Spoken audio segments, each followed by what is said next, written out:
Welcome to the Explainer. Now, I want you to picture this for a second. You wake up every single morning feeling calm, focused, and completely clear on exactly what needs to be done. You're not just laying in bed waiting to magically feel motivated. You're not negotiating with yourself. You simply take action again and again toward the exact life you want.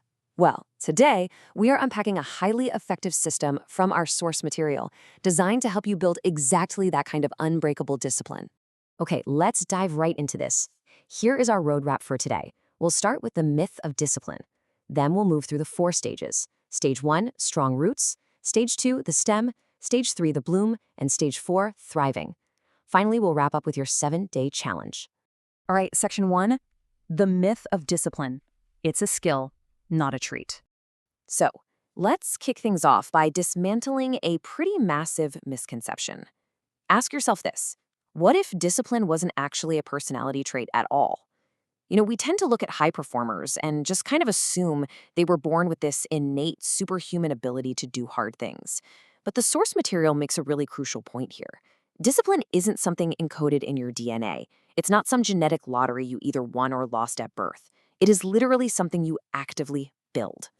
In this comparison really hits the nail on the head. Think about it. Most people operate on the left side of this equation, right? They wait for motivation. But motivation is just a feeling, and let's be honest, feelings are incredibly unpredictable. The Lotus Method moves us over to the right side, taking systematic action.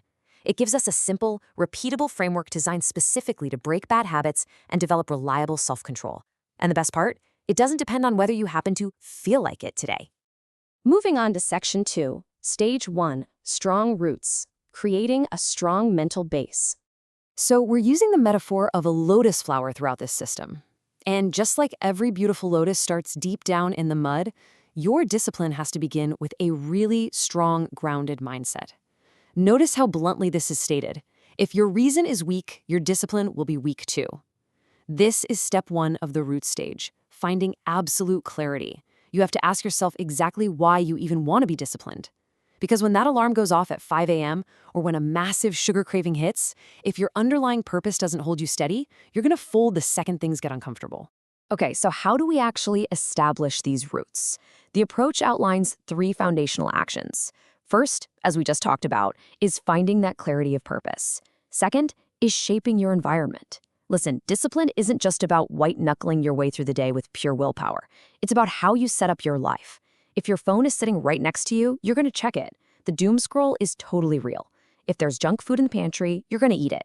You make discipline so much easier by just removing those distractions before they even have a chance to test you. And step 3, think small. Because look, you don't need to change your entire life overnight. Small habits create momentum, and momentum builds discipline. It's really that simple. Start with tiny actions. Wake up just a little bit earlier than usual. Move your body for literally just 1 single minute. Read just a few pages of a book. These tiny, seemingly insignificant actions, they start compounding. They push you forward and completely solidify those vital roots. Next up is section 3, stage 2, the stem, training self-control. We're moving up the lotus metaphor now. The stem is the part that keeps the flower standing tall, even when the water around it is murky and turbulent. To learn how to govern your own actions in all that chaos, the source introduces an incredibly powerful immediate tool, represented simply by the number 5. It's the 5-second countdown. Whenever you feel that hesitation creeping in, maybe it's getting out of bed, starting a really tough project, or just stepping into the gym, you just count backward. 5, 4, 3, 2, 1, move. That brief, energetic interruption completely short-circuits your brain's tendency to overthink and literally forces you to take action. Alongside that countdown, you really have to master this dynamic. Instant rewards versus delayed gratification. Every single time you choose comfort over progress, you're basically teaching your brain to chase instant, easy rewards. But every time you pause, wait, and resist, like intentionally delaying checking your social media or refusing to give in to a craving, your discipline actually grows. The more you practice this simple act of waiting, the stronger that stem of self-control becomes. All right, section 4, stage 3. The bloom, developing deep focus. So you've got your mindset, you've got your self-control, and now the lotus breaks the surface of the water and finally blooms. This is where you lock in and work without any distractions. The primary tool for this bloom stage is time blocking. which is scheduling specific periods for focused work rather than just kind of working randomly throughout your day. Because true focus isn't about working longer hours, and it's definitely not about burning yourself out. It's about working without interruption during those specific targeted windows that you've deliberately laid out. But to make time blocking actually work, you need some strict, non-negotiable rules for those scheduled periods.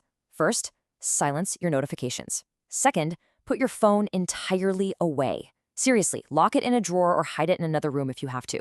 And third, commit fully to the task at hand.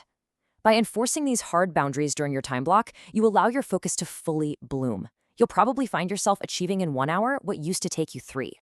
Which brings us to Section 5, Stage 4, Thriving, Making Discipline Stick. Because a real lotus flower doesn't just bloom once and instantly die, right? It continues to grow. This final stage is all about turning behavior into a truly enduring lifestyle. Maintenance is absolutely key here. First off, track your daily behavior. Actually write down what you did each day and how well you stayed disciplined. Second, if you mess up, and you will, we're all human, don't quit. Reset immediately. The golden rule here is never have 2 bad days in a row. 1 bad day simply does not matter in the grand scheme of things. But 2 in a row? That is exactly where healthy habits break, and those old bad patterns start to return. So, the absolutely crucial point here is making a profound shift in your identity. Check out this quote. Stop saying, I'm trying. Start saying, I am. If you're constantly telling yourself, oh, I'm trying to be disciplined, you're always giving yourself a mental out.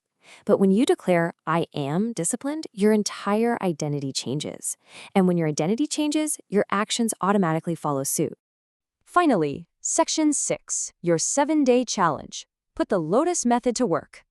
Understanding all this theory is fantastic, but applying it, that's where the real magic is going to happen over this next week. The source material suggests choosing just one specific habit you want to improve to kick things off. It could be waking up earlier, committing to reading daily, or exercising consistently. Whatever it is, use the Roots, Stem, Bloom, and Thrive method for the next 7 days. Build your reason, shape your environment, use that 5-second countdown, block your time, and track your progress. So, I'm going to leave you with this final, provocative thought to chew on as we wrap up this explainer. Which habit are you committing to today? Really think about it right now. Choose just one, start building those roots, and watch how quickly your discipline strengthens. Thank you so much for joining me, and I'll see you in the next explainer.